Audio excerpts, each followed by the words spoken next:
చాలామందికి మ్యారేజ్ విషయంలో చాలా డౌట్లు ఉంటాయి అన్నమాట. కుజదోషం ఉన్నవాళ్ళు కుజదోషం లేని వాళ్ళని పెళ్లి చేసుకోవచ్చా, కుజదోషం ఉన్నవాళ్ళు కుజదోషం ఉన్న వాళ్ళనే పెళ్లి చేసుకోవాలా, చేసుకోవడం వల్ల ఏం జరుగుతుంది, జాతకం ప్రకారం ఏం జరిగినా జరగకపోయినా కుజదోషం ఉన్న వాళ్ళకి కుజదోషం లేని వాళ్ళకి డిఫరెన్స్ ఏంటంటే, కుజదోషం అంటే ఏంటి, 6లోనో 8లోనో 12లోనో కుజుడు ఉండడం, లేదంటే కుజుడు నీచి పట్టేయడం, కంబస్ట్ అయిపోవడం, కర్కాటక రాశిలో కుజుడు పూర్తిగా నీచి పట్టేయడం, ఇలా ఉన్న వాళ్ళకి ఎలా ఉంటుందంటే కుజదోషం ఉంటే కొంతవరకు హార్డ్గా ఉంటారనమాట. వాళ్ళకి సాఫ్ట్గా ఉండడం రాదు. ముఖ్యంగా సాఫ్ట్గా అంటే సాఫ్ట్ రొమాన్స్ అనేది రాదనమాట.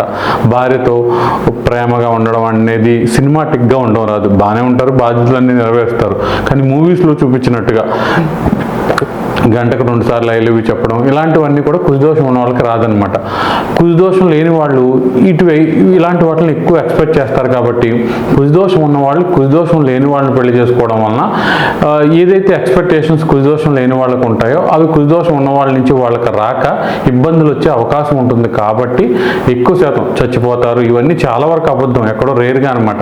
కుజదోషం ఉన్నవాళ్ళు కుజదోషం లేని వాళ్ళని పెళ్లి చేసుకోవడం వలన ఇద్దరికి కూడా సఖ్యత అనేది చాలా తక్కువగా ఉంటుంది. కాబట్టి చేసుకోకుండా ఉండడం మంచిదని.